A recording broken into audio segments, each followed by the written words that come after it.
Okay, so let us try this question. Which of the following is the solution to the equations 2x plus y equals 5, x minus y equals 1, letter A 2, 1, letter B 1, 2, letter C 3, negative 1, letter D 0, 5. So ang question na to, this is solving systems of linear equation.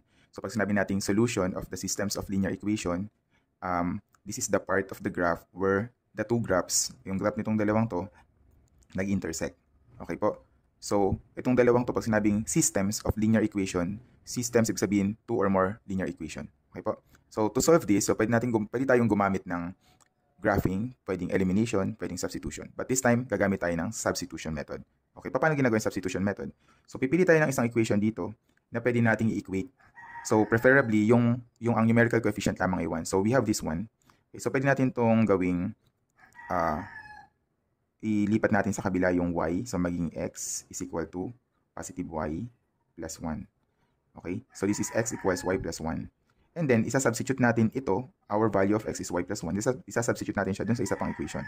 So, we will use 2x plus y equals 5. Substitute lang natin yung value ng x na y plus 1.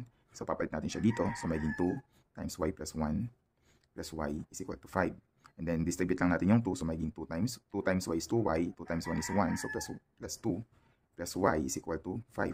And then, combine like terms. Then, lipat natin yung constant. So, 2y plus y is 3y is equal to 5 minus 2. Lipat natin sa kabila. Minus 2. So, 3y is equal to 3. Divide both sides by 3.